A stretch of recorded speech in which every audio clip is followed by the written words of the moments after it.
Bismillahirrahmanirrahim. Qala al-mu'allifu rahimahullahu ta'ala wa nafana bi ulumihi ya rabbal alamin. Bismillahirrahmanirrahim. Wal hijr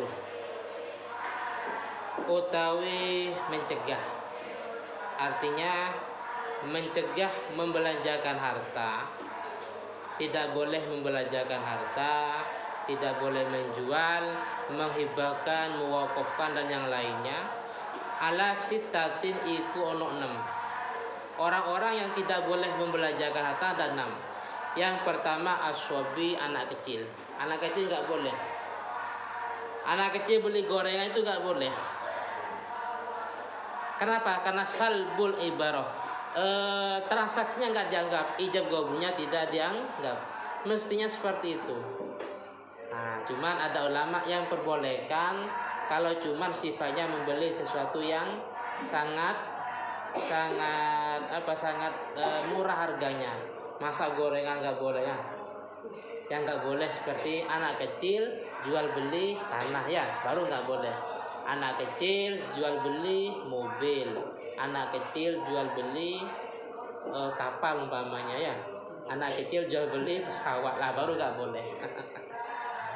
Paham ya? Namanya salbul ibarah. Transaksinya nggak dianggap, baik masalah ijab atau qabul. Yang kedua wal majnun, orang gila. Juga nggak boleh. Ucapannya nggak dianggap secara fikih. Sehingga seandainya ada kasus seperti ini, si A statusnya kepala rumah tangga, si B ini istrinya. Dua-duanya meninggalkan anak jumlahnya 6. Satu ada yang masih kecil, satu ada yang gila. Maka harta warisan itu secara mazhab Syafi'i, harta warisan sementara tidak boleh diotak-atik. Mau disedekahkan nggak boleh, dibelanjakan nggak boleh, diapakan nggak boleh. Kenapa? Karena ahli waris ada yang kecil. Karena gini, ketika membelanjakan harta waris itu harus ijazatul warasah, harus ada persetujuan semua ahli waris. Yang 6 semuanya harus sepakat. Sedangkan 2 ini nggak dianggap ucapannya. Yang kecil, yang gila nggak dianggap. Izinnya mayut tabar, izinnya tidak dianggap. Bagaimana? Dalam mazhab Syafi'i yang kecil ditunggu sampai dewasa. Wah, apa nih? Jadi masih utuh uang itu, harta maksudnya. Entah itu yang sifatnya masih berupa tanah, semuanya masih utuh, nggak boleh diotak-atik, dihibahkan nggak boleh, diwakafkan nggak boleh, karena harus kesepakatan semua ahli waris. Sedangkan satu ada yang kecil, satu ada yang gila. Yang gila dalam mazhab Syafi'i ditunggu sampai sembuh. Kapan sembuhnya? Kalau gilanya 90 tahun. Yes, tapi dalam mazhab Maliki diperkenankan. Wes nggak usah nunggu yang kecil, nggak apa-apa. Atau yang gila, karena ini kita nggak tahu kapan sembuhnya, kapan dewasanya ya. Paham ya? Dalam mazhab Syafi'i memang nggak dianggap ucapan anak kecil itu. Wasafih, dan orang yang idiot. Paham idiot ya? Paham ya? Ada yang alami enggak? Semoga tidak ya. Tapi paham ya? Banyak di TV-TV ya. Terus wal mubadzir limalih, orang yang mubadzir. Apa mubadzir? Yang boros. Yang boros limalihi, membelanjakan hartanya. Pegang uang sehari habis 5 juta, entah diapakannya. Itu namanya mubadzir. Mubadzir limalihi, orang yang boros membelanjakan hartanya. Paham gak mubadzir? Mubadzir itu membelanjakan harta dalam bukan tempatnya. Contoh, pakaian. Pakaian apa gunanya? Untuk dipakai. Ini enggak, pakaian dibuang. Ya, pakaian dibuang, itu namanya mubadzir. Entah dibuang di laut, sedekah laut enggak ada ya. Sedekah laut itu enggak ada. Masa sedekah di laut ya? Yang ada ikan. Hah? Sedekah ke pondok ya? Ke pondok. Oh, pondok ada Mas Nabil, Mas Rasa, Mas Haika, ada Mas Farhan. Sedekah laut gak ada. Masa apa? Hartanya dibuang ke laut ya? Entah itu makmur. Nggak boleh. Sedekah ke siapa? Sedekah untuk pondok. Sedekah untuk masjid. Paham ya? Jadi gini. Mubadzir itu atau israf, tasarruful mali fi ghairi masyarifihi. Tasarruful mali membelanjakan harta fi ghairi masyarifihi, bukan tempatnya. Kalau baju untuk dipakai, la yutukhrab, baju dibakar padahal layak dipakai. Itu namanya mubadzir. Paham ya? Makanan masih layak dimakan tapi dibuang. Itu mubadzir. Berlebihan seperti biasanya di tempat wudhu di masjid-masjid, tidak boleh memakai air sampai boros ya, atau kenapa kan kita kesunan maksimal kan 3, membasuh wajah sampai 10 kali. Nah itu namanya mubadzir. Maksimal 3, lebih namanya israf, hukumnya makruh. Israf mubadzir itu sama.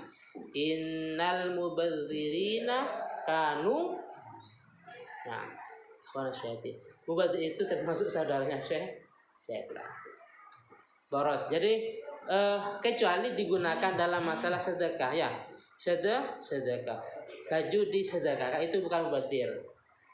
Paham ya? Beli baju ukuran kita, harganya 10 juta loh. Hah? 10 juta.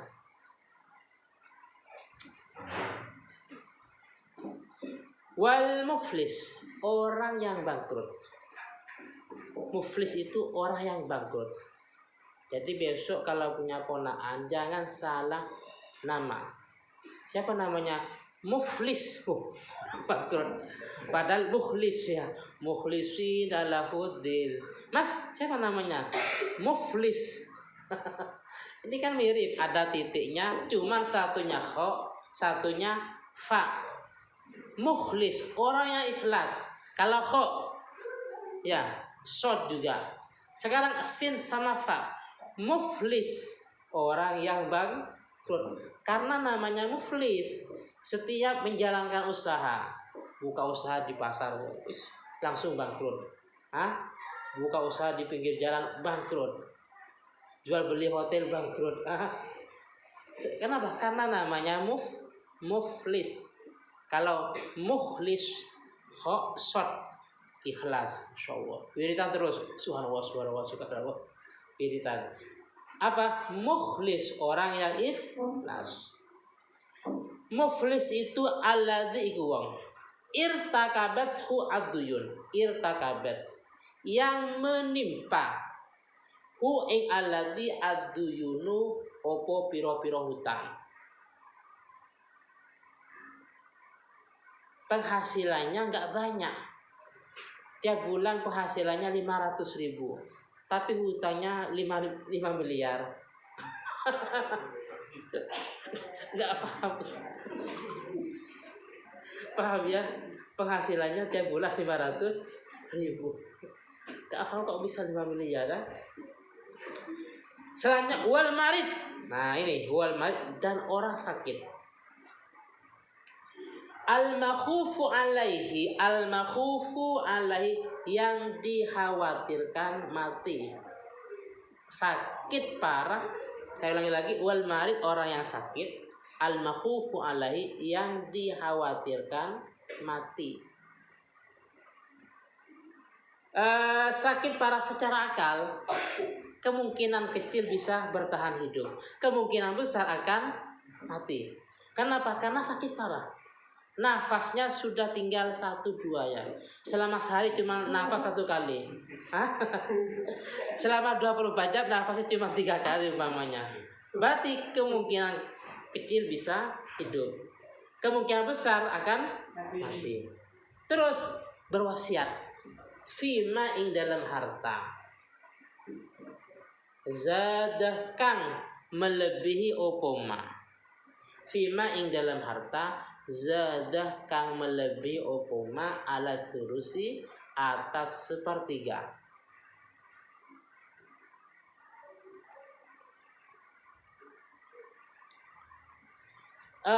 Ada si A sakit parah. Memang secara akal dia tidak mungkin bertahan hidup. Sudah dirindukan oleh kuburan. Akhirnya punya harta, seandainya di total, entah harta itu yang sifatnya rumah, sawah, semuanya, kalau di total itu mencapai 500 juta umpamanya. Jadi hartanya semuanya seandainya dirupiahkan 500 juta. Dia dalam kondisi sakit parah berwasiat. Anaknya ada 5 anak. Kalau saya mati, harta saya itu wakafkan untuk masjid. Ambilkan hartaku yang sebanyak yang 300 juta umpamanya, wakafkan untuk masjid. Wakaf. Atau kalau saya mati, hartaku itu digunakan untuk apa? Intinya melebihi dari 1/3 itu haram. Walaupun istilah untuk mewakafkan, mensedekahkan itu haram. Kenapa? Karena di sana masih ada haknya ahli waris. Kecuali kalau tidak sampai dari 1/3.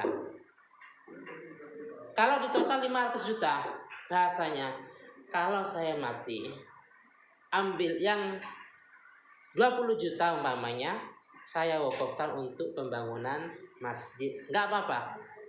Paham ya? Anaknya 5.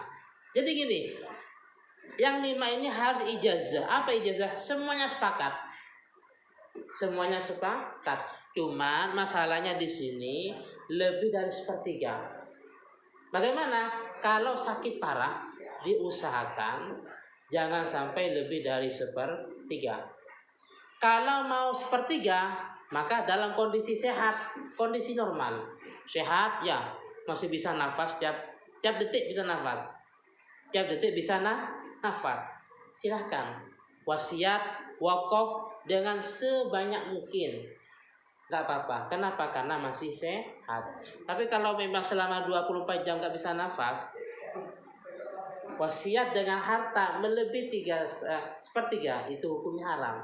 Nggak mendapat pahala, bahkan mendapat dosa. Kenapa? Karena di sana masih ada haknya ahli waris. Paham ya? Wal abdu lan budak alladzi lam yu'zan, yang tidak diberi izin atau yang tidak diberi izin, lahu sopo budak fi tijarati ing dalam berdagang.